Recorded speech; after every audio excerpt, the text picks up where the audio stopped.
Hello Bades muna Kampala muna Uganda tukwaniriza ogamba otya muna Uganda ali mu Uganda ebweru w'eggwanga big up on yourself there webale kuba nti otambula naffe wetwogerera musajja mukulu amanyikiddwa nga Isma Olaxes Gamobugumye musajja mukulu amanyikiddwa nga Abitex Kogata ne musajja mukulu amanyikiddwa nga Lwasa avudde n'ateeka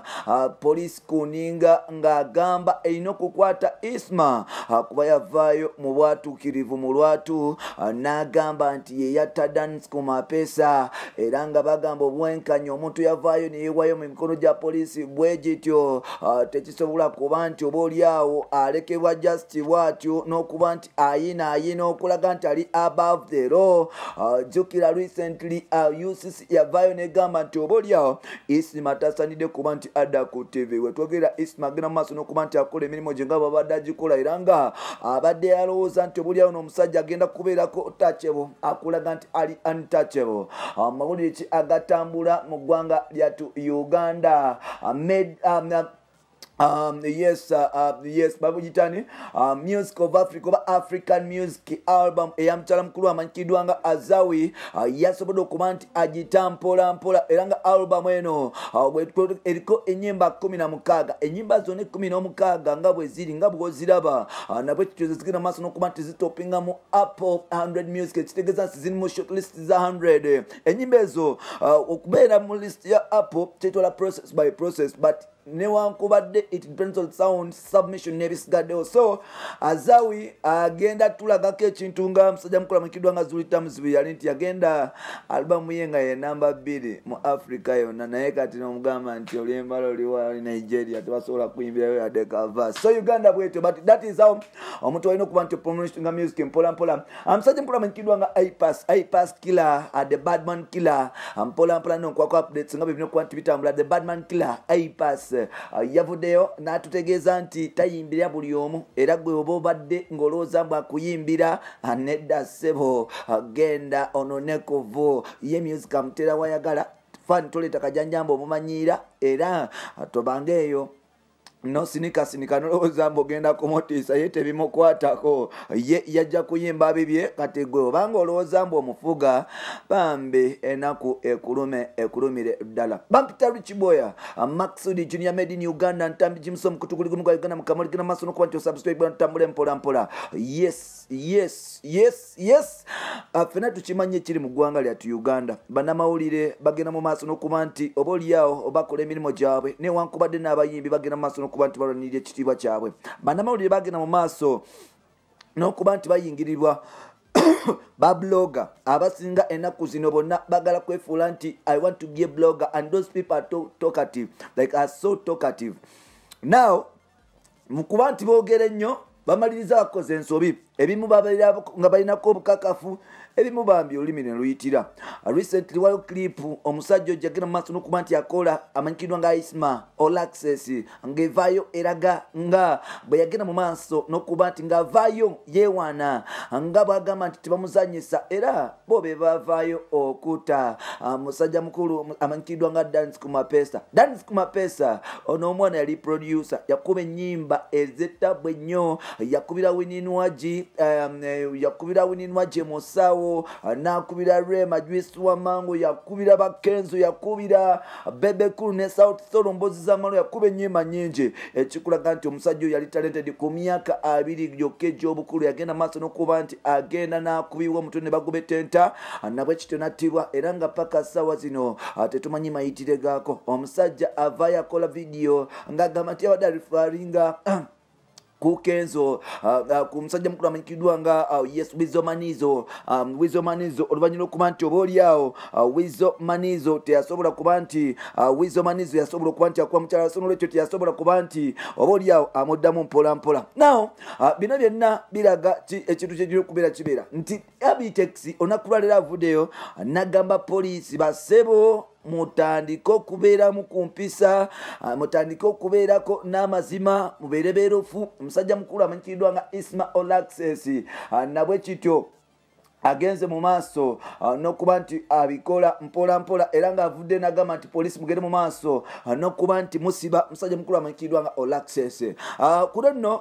Abitex ali yekka nabyeko n'omusajja mukulu amanyikiddwa nga Lwasa y'omu ku bantu abako aba blog okugenda maaso n'okuba nti bamuvuba n'okumumanyira n'okuba nti obulyawo bamuteeka wansi era nga wetwogerera mukambwe eddala ku muntu yenna avayo n'okuvuma abantu bino benna bijjira nga OS yakatwala musajja mukulu amanyikiddwa nga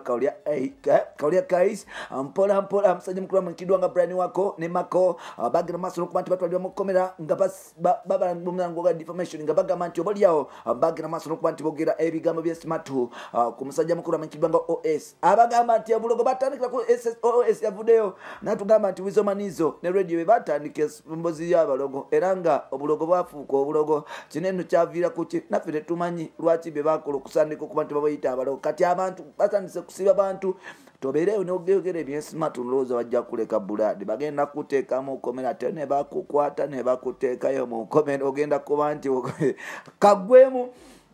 nawe amaziga obeerenga okulukusa ng'amaliriza mpola mpola nkusa mukwano gwange osaba okola olabe vidiyo eno nga bweri tukomewo nga Abitex awera ne poliisi erina bye badde emudiza bamutalo kibya Maksudi Junior Made in Uganda. Fe twatta Daniz ku mapesa yafata yogera ali mutaka twa moving on naliko temwiza tutisa n'ebyo fe twatta Daniz ku mapesa yafata yogera ali mutaka twa moving on okola kukikenje naye tebagala kuna mawulire wano bagala mukwata mu nnaku bbiri kubanga kimanyi balina ttiimu nnene nnyo esobola okumonitalinga social media eyo okulaba ebitambulirako kubanga Segirinya ne Sewanyana bagenda okubakwata kukitta abantu Jambia tebabakwata na Jambia ne Masaka tebaliyo gye battiranga abantu katono babanga yeyogedde natta Daniz ku mapesa olwokuba muwagizi wa NRM mu Lukulu n'ekigala akiwanika Azara ayogera nnyo ebigambo nti ffe tuli ba NRM tujja kubatomera yagamba Waken Bene tujja kutomera era mu kiraba kyabaawo n'avaayo n'agamba Daniz ku mapesa twakutta naliko poliisi n'etunula butunuzi nganze omulwanizi w'eddembe n'ensalawo okujja wano nga njakwaliriza poliisi ekwate eyeyita Isima mu bigambo bi nga si bigattegatte nze byendowooza nti yabyeyogerera kati nganza akkiririza mu buwangwa nze mmanyi omuzimu gusobola okulinnya omuntu ne gumwogeza ebintu byonna era nze nyina ekirowoozo nti Daniz ku mapesa wadde poliisi tebikkiririzaamu yamulinnye n'eraga ensi nti ono yeyansi era neyeyogerera naye engeri gyekinti nzikiriza nnyo mu mateeka sikiriza ensonga lwaki nzize amateeka gakola omulimu gwago nga ye asoose najja wano ku makya n'ajanjula eri komishona waffe atwala okunoonyereza ku buzi bw'emisango bw'obutemu ne tumuwabula bw'obanga oyagala kubanga ogussa bulungi ensonga zo ziteeke mu buwandiike era nayita mu balawyers be mbagirawo ne bawandiika ebaluwa ne bagiteeka mu registry tugirisiivinze naye ekyomukisa omulungi nti okunoonyereza fayiro yali yaggulwawoko era ku station kweri tugenda kugiyita tugyekeneenye ebigambibwa nti omwami Isima yayogera era nga akkiriza nti yazze emisango gino gy'obutemu nti yatta Daniz mapesa okunoonyereza kuyita mu mitendera sometimes omuntu ebintu byayogera ate bwatuuka mu kooti oba ku poliisi yekyusa naye ngaera kitukakatako okubanga naffe tumubuuza ku ebyo ebigambo ekisooka kakasa nti ye yabyogera ate mulina okumanya nti bwe tubanga tuli bakumuvunaana nga tusinziira ku bigambo byebyo ebigambo byokka tebigusa musango tulina okubanga tufuna obujulizi obulala ne tukomparinga n'ebigambo byayogera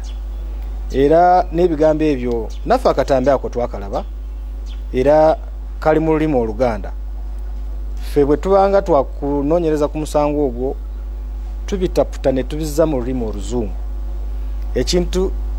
obukugu bwe tutalina wano naye nga waliwo we tubutwala ekintu ekisasobola kubanga kitutwalira ennaku kitutwalira weeks nga 2 era ebyo byonna tujja bikola bwanga waliwo omusango nga lwaki nedda crime does not pay omuntu bwazza omusango alina okuvunaanibwa mu mateeka naye nga mutukirize fayiro tuginoonye tuteekeko embeera tugistudinge tulabe evidence yaliwo nakati ene evidence ejja then oluvannyuma family tujja kubanga kitukakatako kubanga tujiwa justice